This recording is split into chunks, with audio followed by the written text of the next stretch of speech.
সাধারণভাবে দেখলে মনে হয় কাক শুধু গাছে বসে কা কা করে ডাকে। এদের স্মৃতিশক্তি বা আর কতটুকু হবে? ওয়াশিংটনের একদল বিশেষজ্ঞের নেতৃত্বে 2006 সালে একটা গবেষণা শুরু হয়। পরিবেশ বিজ্ঞানী অধ্যাপক জন মার্জলা গবেষণাটি পরিচালনা করেন। তিনি বুঝতে চেয়েছেন কাক প্রতিশোধ নিতে পারে কিনা।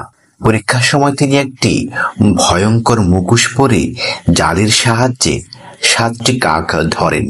কিছু সময় কাকদের আটকে রাখেন। কাকগুলো ডানায়ও চিহ্ন এঁকে দেয়া হয়, পরে আবার ছেড়ে দেয়া হয়।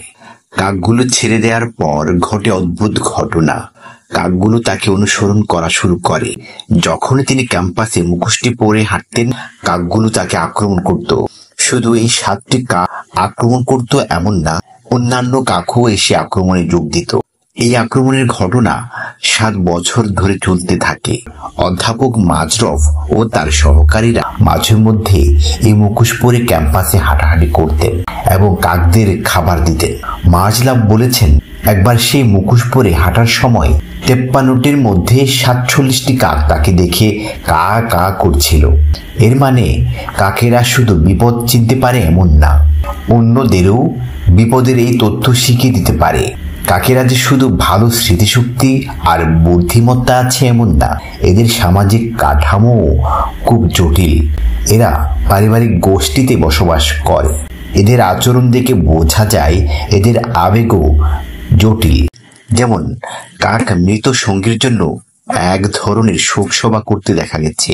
এরা খুব দারুণভাবে একে অপরের সঙ্গে যোগাযোগ করতে পারে। 2013 সালের পর থেকে কাকেদের আগ্রাসন ধীরে ধীরে কমতে শুরু করে। এরপর পরীক্ষার প্রায় 17 বছর পর অধ্যাপক মাজলাভ আবার সেই মুখোশ পরে বাইরে হাঁটেন। এই প্রথমবারের মতো কাক তাকে আক্রমণ করেন, কোনো প্রতিক্রিয়াও দেখায়নি। বলে রাখা ভালো, একটি কাক পরিবেশ ভেদে 10 থেকে 15 বছর বাঁচতে পারে, আবার কিছু কাক 20 বছরও বেঁচে থাকতে পারে। তবে তা পরিবেশ এর উপর নির্ভর করে।